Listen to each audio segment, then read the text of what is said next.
What if I told you a player that couldn't catch the ball became every defender's worst nightmare? Jonathan Taylor, big run, there he goes! Jonathan Taylor has been in beast mode. He's a special player. He's an MVP candidate. Before Jonathan Taylor was dominating NFL defenses, he was getting picked apart by scouts. They said he couldn't catch, he fumbled too much, and he never fit in a modern NFL offense. But it didn't take long for him to flip that narrative. Because once he stepped onto an NFL field, he didn't just prove he belonged, he took over. So how did a player who couldn't hold on to the ball become one of the most reliable weapons in football? It all started back at Salem High School, where Taylor put up 51 touchdowns and over 2,800 rushing yards in his senior year alone, breaking the New Jersey state record. For context, that's an average of 234 yards per game. But despite his dominance, most schools didn't come calling. Most of the early interest actually came from Ivy League programs like Harvard and Yale, who were more impressed by his 4.1 GPA than his 4.3 speed. He initially committed to his hometown school Rutgers, but on November 1st, 2016, everything changed. Because Wisconsin, the school that produced running backs like Ron Dane and Melvin Gordon, called. Taylor was going to be a Badger. During those first fall practices, whispers started circling about this kid who could turn a sliver of daylight into a 50-yard sprint. A kid whose acceleration looked different. And by week 3 of his freshman season, those whispers turned into headlines. Against Nebraska, the 18-year-old carried the ball 25 times for 249 yards and 2 touchdowns. Then, by just his 7th game, Taylor had already crossed the 1,000-yard mark, tying legends like Emmitt Smith and Adrian Peterson for the fastest freshman ever to reach that milestone. By the end of the season, Taylor had racked up 1,977 rushing yards, the most by any freshman in NCAA history when bowl games were counted. He was a finalist for the Doak Walker Award, a first-team All-Big Ten selection, and even finished 6th in Heisman voting. Then, in 2018, his sophomore year, he opened the season with a 145-yard game, followed by 253 yards the next week, and then 321 yards against Purdue in a triple overtime game. By season's end, Taylor led the entire nation in rushing with 2,194 yards and averaged over 7 yards per carry. He took home his first Doak Walker Award, the trophy given to the nation's best running back. In his junior season, he became a complete weapon as he started catching passes, putting up 5 touchdowns through the air that year alone. In fact, JT opened the season with 2 receiving and 2 rushing touchdowns in the same game, as he became the first Big Ten player to ever pull that off. Against Michigan, one of college football's best defenses, Taylor cashed them for 203 yards and 2 scores, becoming the first Badger to ever hit 200 on the Wolverines. By the end of the season, he'd done something that only one other player in history had ever accomplished: back-to-back 2,000-yard seasons. Taylor also broke Herschel Walker's 3-year rushing record and was now 4th on the FBS all-time rushing list despite only playing 3 seasons. But despite his dominance, there were 2 big questions entering the NFL draft. Could he hold on to the ball, and could he catch it? Over his 3 years at Wisconsin, Taylor had 18 fumbles, 15 of them lost, and despite flashes of promise as a receiver, many still saw him as a one-dimensional back. And despite running a 4.39 40 at the combine, the fastest among all running backs there, NFL scouts said Taylor would be, quote, a tough fit for modern offenses. That is, quote, ball security has been a constant issue and one that he will need to improve. And his horrendous fumble rate of 1 every 52.9 offensive touches and lack of pass pro reps are concerns. Even Mel Kiper pitched in saying, quote, I know the fumbling issues are there, and he's got to correct that because he's got those ball security problems, but he's not an elite receiver out of the backfield. And that's the issue.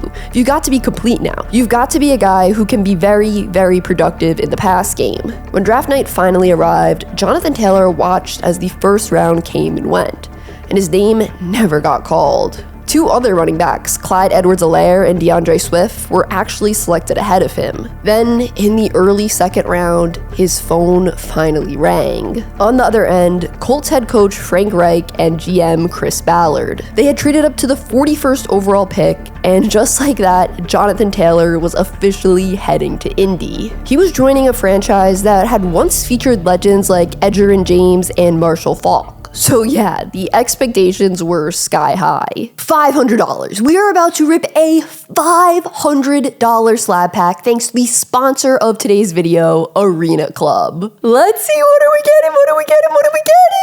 Oh, a Bo Nix Rookie Kings PSA 10. That is a huge card. No way. So I've been using Arena Club to build my sports card collection, and you should too. A few weeks ago in one of my videos, I pulled this Justin Herbert rookie from a slab pack and said I was going to have it shipped to me instead of keeping it in my Arena Club showroom. Well, boom.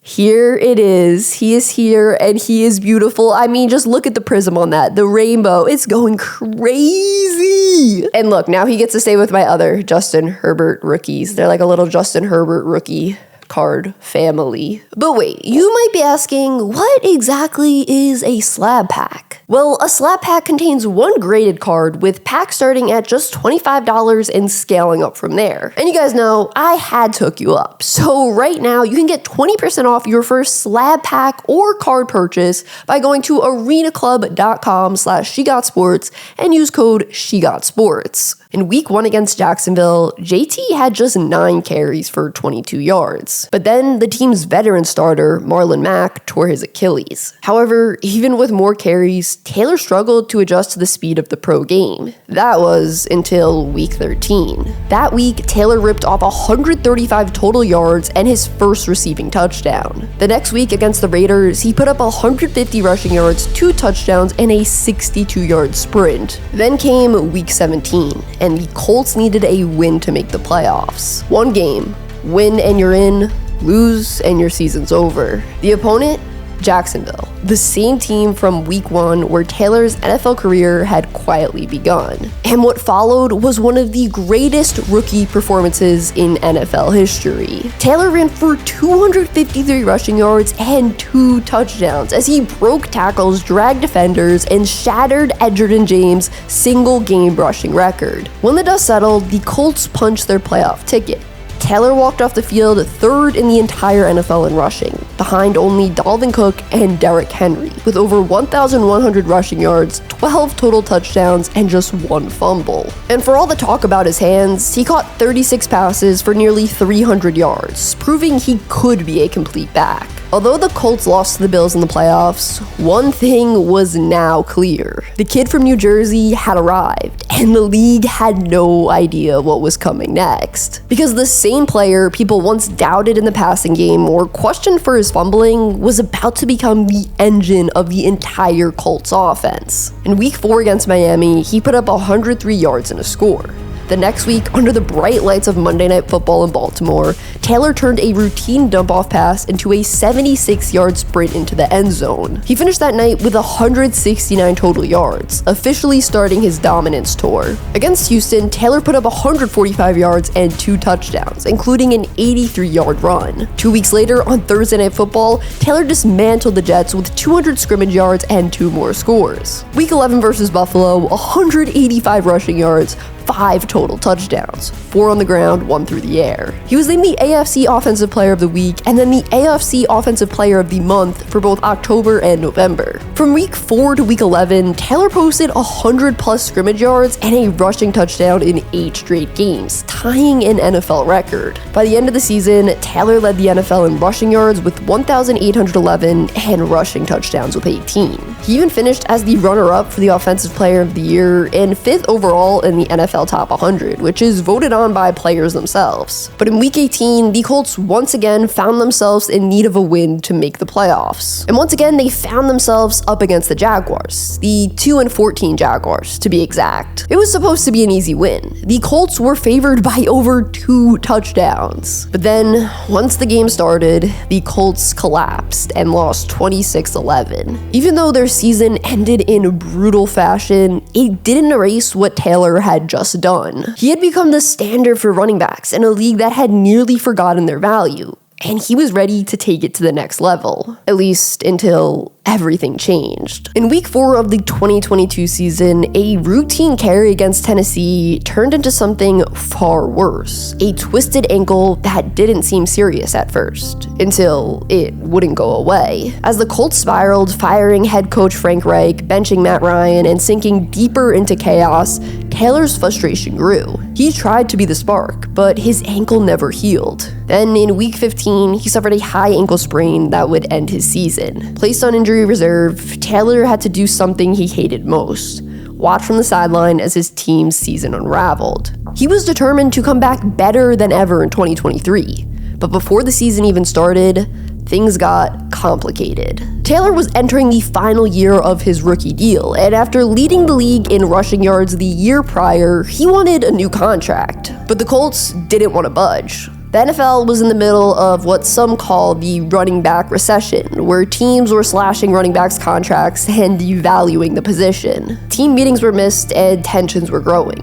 It got so bad that Taylor actually requested a trade. Colts owner Jim Irsay immediately pitched in saying, quote, "We're not trading Jonathan. End of discussion. Not now and not in October." So eventually on October 7th, Taylor was signed to a new 3-year, $42 million contract, instantly making him one of the highest paid backs in football. He went on to finish the season with 741 rushing yards, 7 touchdowns, and 153 receiving yards in just 10 games. Then in 2024, he regained his form, finishing the season with over 1,400 yards, 11 touchdowns, and more than 300 carries. Jonathan Taylor was back, but what he didn't know was that the following season was going to be unlike anything we could have ever imagined. Nobody, and I mean nobody, saw the Colts as contenders, especially after they benched Anthony Richardson in favor of Daniel Jones. But somehow, the Colts have been incredible, and Jonathan Taylor has been the real story behind their dominance. As of right now, I'm not sure when this video is going to come out, but as of right now, the time of recording this video,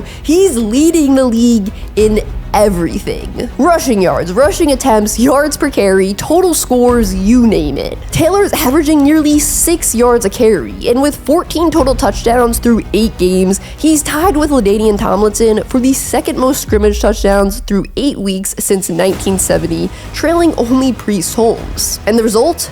The Colts are 7-1 at the time of this recording.